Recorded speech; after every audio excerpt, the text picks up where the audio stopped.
everyone. Welcome to the Upper Room. Today is April Fool's, and I don't really have any practical jokes for you other than the fact that I'm at the beach right now, and I'm absolutely enjoying it. But really looking forward to seeing what God is going to do tonight through Bible study. So stick with us and check out this video.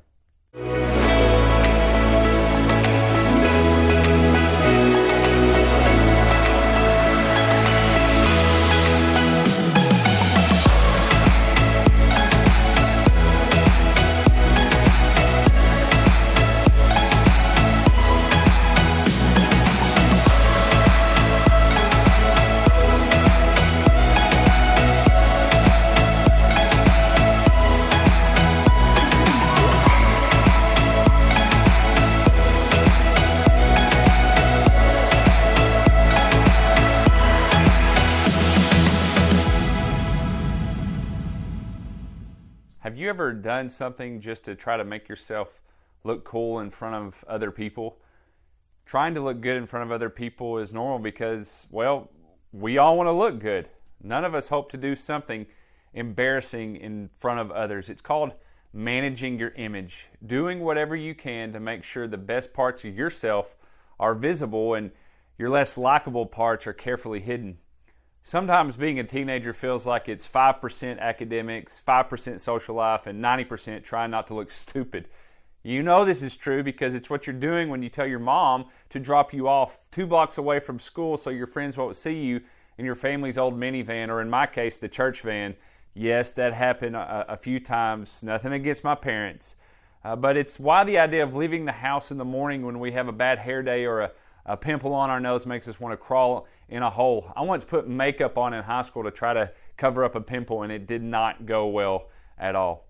It's all because we're constantly working to manage our image so that we look good in front of people. This isn't just a teenager thing, by the way. This is a people thing. Believe me, I've been trying this online church thing for a few weeks now, and it is really hard. I want to make sure I look good and it sounds good and all that kind of stuff. It's difficult. Image management is a full-time job, and no matter how good you are at it, it still always feels slightly out of reach. And usually at the end of the day, we feel, well, tired.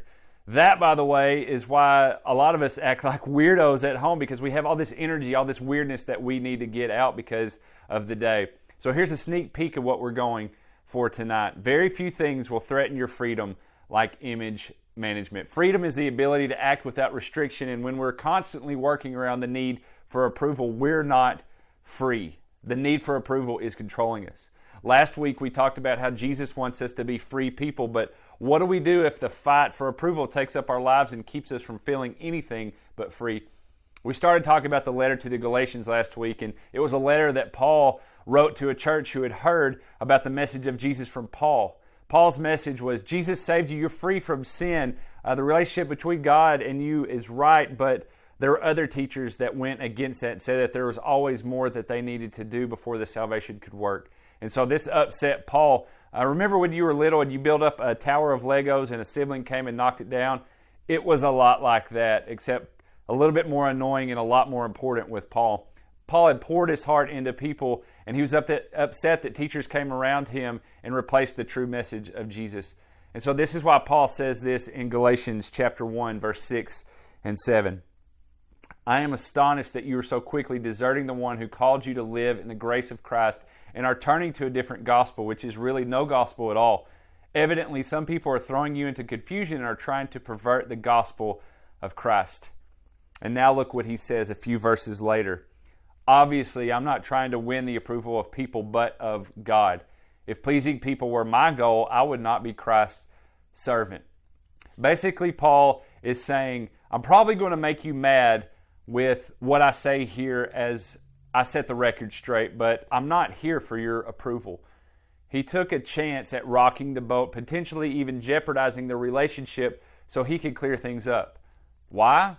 Because the message of Jesus was on the line. A message that says freedom from sin can happen without the burden of people having to make their relationship with God right through their behavior. Paul had to make a decision. It was a decision between working for the approval of people or for the approval of God. He wanted to set the stage for the rest of the letter. And so let's go back and look what he said. Obviously, I'm not trying to win the approval of my people, but of God. If pleasing people were my goal, I would not be Christ's servant. This is bold, but Paul was more concerned with what he thought was right by God than what people would say or think about him. Paul said what he said because he cared about the church and the people who made the church up, and not just about what they thought about him. They needed the gospel. They needed the truth, so he told them, even at risk of how they would take it. Paul was basically saying there's a difference between caring about something and being controlled by it. He cared about the people who made up the church. He cared about the influence he had in their lives. He cared about having influence with them, but he was not controlled by the need for their approval. And that's an important distinction. Paul knew that free people live for God, not for the approval of others. Even more simply than that, free people live for him, not them. So how do you know if you're being controlled by the approval of others? Let me give you a few indicators. If you're willing to do things when people are around that you wouldn't do if you were alone, you may be controlled by the approval of others. If what other people say to you or think about you changes how you feel about yourself, you may be controlled by the approval of others. If there's a church version of you or a school version of you or a home version of you, you may be controlled by the approval of others. And here's why that matters. You weren't made to be controlled by anything. Remember, Jesus wants us to be free. He wants us to be free people, and free people don't live with every action being controlled by how others see them. I want you to imagine how different your life would be if you didn't feel the pressure to manage your image all the time or get the approval of others. What would it look like if you started to live as though you believe what God has done for you is enough and no one can add or take away from that? Let's pray. God, I thank you for these students. I thank you for their lives, God, and all that they're going through right now, staying at home and trying to find different things to do, God. And I just pray for them right now that they wouldn't compare themselves to anyone else, God, or they wouldn't worry about what other people think about them, God, but only their relationship with you. And God, I thank you so much for your word. I thank you for the letters that we get to look at that Paul wrote to these different churches, God, to encourage them and to build them up and to show us how to care for one another, God. And again, just be with these students. God, help them to have a great rest of the week. And we just thank you for the time that we had together tonight. In your name I pray. Amen.